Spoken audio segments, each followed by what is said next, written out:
자, 벌금 과태, 과료, 과태료부터 이어서 나갈게요. 부가권자가 국가, 지방자치단체이고 여기에서의 국가와 지자체는 외국 정부까지 다 포함된 개념이고 부가 근거가 법령이어야 돼요.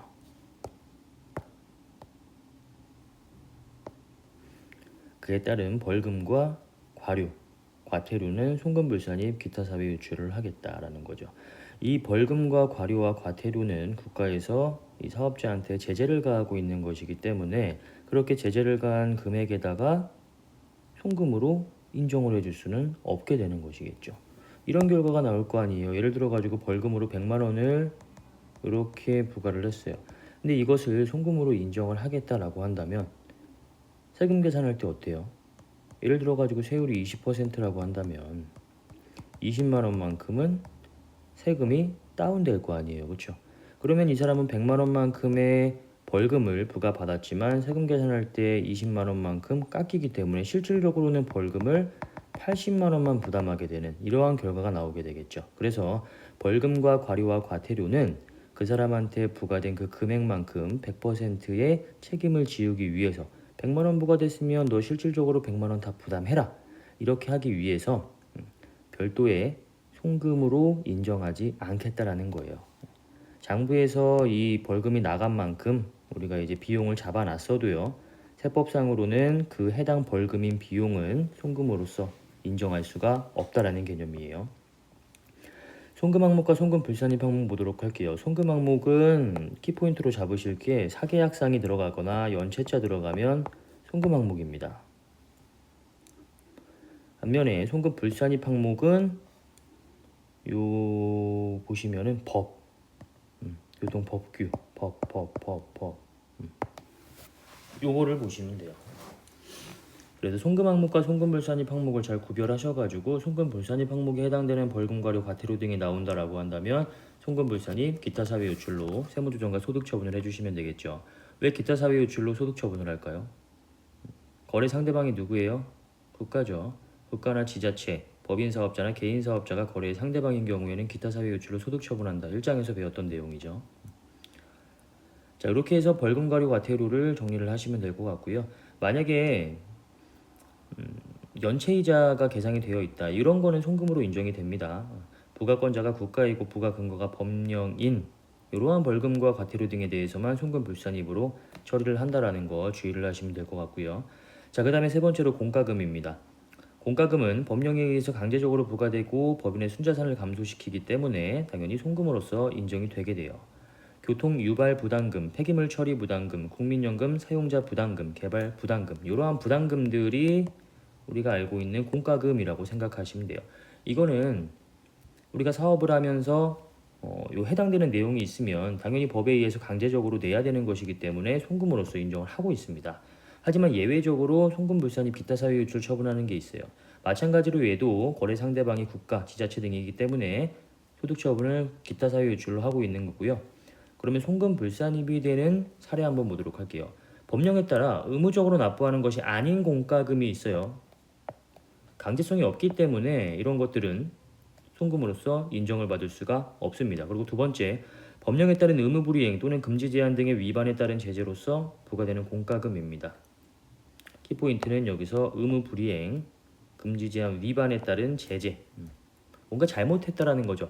잘못한 것에 대한 페널티로서 부과하는 것에 대해서는 100%그 책임을 다 지우겠다라는 거예요. 이것을 송금으로 인정해줘 버리면 아까처럼 어때요? 100만 원 부과받았는데 20만 원 세금 감면되고 80만 원만 실질적으로 부담하게 되는 그러한 결과가 나올 거잖아요. 그래서 이런 것들은 송금으로 인정할 수 없다. 너가 100만 원 벌금으로 부과받았으면 그걸 실질적으로 다 네가 부담을 해라. 이러한 의미로서 의무불이행이나 위반에 대한 제재다. 마찬가지로 벌금, 과료, 과태료와 마찬가지로 공과금도 이러한 성격이다라고 한다면 이런 것들에 대해서는 송금으로서 인정을 하지 않고 있다라고 정리를 하시면 될 것 같아요. 여기서 말문제로 가장 많이 나오는 게 요거와 요거의 비교입니다. 폐기물 처리 부담금과 폐수 배출 부담금이에요. 폐기물 처리 부담금은 우리가 이제 폐기물을 처리할 때 돈을 내고 그 폐기물 처리하는 비용을 내고 처리하는 것을 말하는 거예요. 우리가 제조업을 영위하고 있을 때 폐기물을 처리할 수밖에 없는 그러한 제조 구조가 되어 있다라고 한다면 처리할 때 돈을 내야겠죠. 법에 의해서 강제적으로 부과되는 것이기 때문에 송금으로 인정이 됩니다. 폐수 배출 부담금은 무엇이냐면 요거는 몰래 폐수 이렇게 흘려내보냈다가 걸려가지고 그 부과되는 거 말하는 거예요. 요거는 의무 불이행 위반에 따른 제재잖아요. 그렇기 때문에 요거는 송금으로 인정받을 수가 없습니다. 장애인 고용 부담금은 무엇이냐면 일정한 매출액이나 자산 규모가 어느 정도 이상이 된다 하면은 장애인을 고용을 해야 돼요. 법에 의해서 강제적으로. 매출액이 얼마 이상이면은 뭐 몇 명의 장애인을 고용해야 되고 이러한 규정이 있어요. 근데 그 규정을 지키지 않았을 때에는 장애인 고용 부담금이라는 공과금을 부과받게 됩니다. 이것도 뭐예요? 법에 의해서 의무를 이렇게 지어놨는데 그 의무를 지키지 않았기 때문에 부과되는 공과금이잖아요. 이렇게 의무 불이행이나 위반에 따른 제재로서 부과되는 것들, 해수 배출 부담금, 장애인 고용 부담금 이런 것들은 그것에 대한 페널티를 100%다 부과하기 위해서 송금으로 인정을 하지 않고 있다라고 정리를 하시면 될 것 같습니다. 자, 그 다음에 영업자가 조직한 단체에 지급한 회비입니다. 영업자가 조직한 단체가 만약에 법인이거나 아니면 주무관청에 등록된 조합이나 협회라고 한다면 법인이 또 다른 법인 또는 등록된 조합이나 협회에 지급을 하고 있는 거잖아요. 만약에 이 조합 또는 협회가 법령 또는 정관이 정하는 바에 따라서 정상적인 회비 징수 방식에 의하여 경상경비 충당을 목적으로 조합원 또는 회원에게 부과하는 회비다라고 한다면 그때는 송금으로서 인정을 받을 수가 있어요. 하지만 영업자가 조직한 단체가 법인이거나 등록된 조합이나 협회라고 하더라도 이외에 즉 정상적인 회비 징수 방식에 의한 회비 외에 다른 회비를 거뒀다라고 했을 때 그때는 관련 기부금으로 처리합니다. 대부분 다 비지정 기부금에 해당이 될 거고요.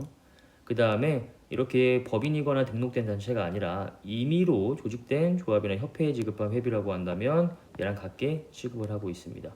우리가 송금으로 인정받을 수 있는 회비는 영업자가 조직한 단체로서 법인이거나 등록된 단체에 지급하는 회비, 이 회비가 법령이나 정관이 정하는 바에 따라서 정상적인 회비 징수 방식에 의해서 부과되는 회비여야만 법인세법상 송금으로 인정을 받을 수가 있다라는 거.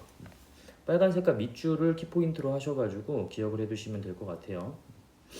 다른 회비들은 송금으로서 인정을 하지 않고 있고요. 기부금 중에서도 비지정 기부금으로 하고 있기 때문에 비지정 기부금은 뭐예요, 여러분들?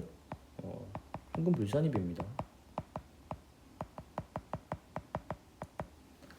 송금으로 인정받지 못한다라는 뜻이에요. 이러한 경우에만 송금으로 인정을 받을 수가 있다라는 거 기억을 해두시면 될 것 같고요. 자, 그 다음에 과다경비 및 업무 무관 비용에 대한 내용입니다. 과다경비에서 여비 및 교육훈련비가 나오죠. 원칙은 송금으로 인정을 하고 있습니다. 하지만 예외적으로 송금으로 인정하지 않는 것들이 있어요. 당연한 이야기예요. 이것들은 임원 또는 직원이 아닌 자에게 지급한 여비와 교육훈련비는 송금불산이 판다. 그 밑에 괄호에 제가 설명을 써놨죠. 여비랑 교육훈련비는 임직원을 위해서 지급하는 비용이잖아요. 여비 왜 지급해요?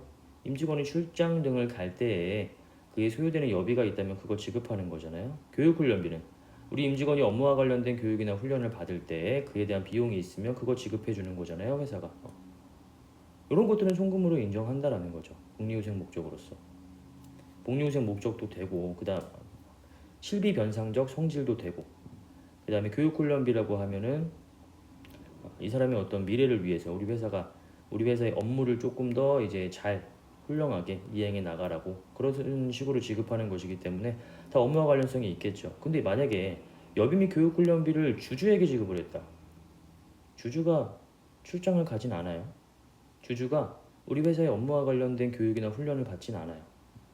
이것은 주주에게는 원래 뭐를 통해서 지급을 해야 돼요?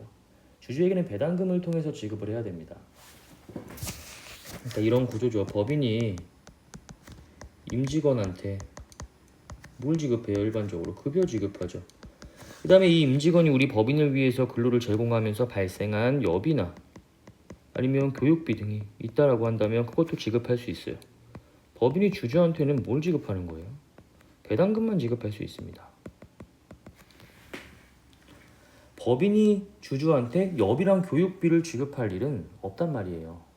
주주는 출장을 가지 않아요. 주주는 교육훈련을 받지 않아요.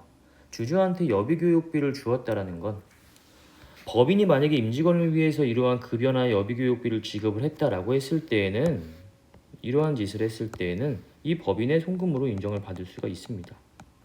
근데 만약에 법인이 배당을 통해서 주주에게 지급을 했다라고 했을 때 이때는 법인은 송금으로 인정을 받을 수가 없어요.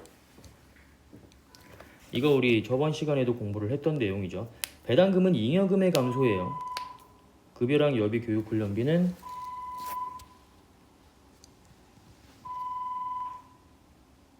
잠깐 끊었다 갈게요.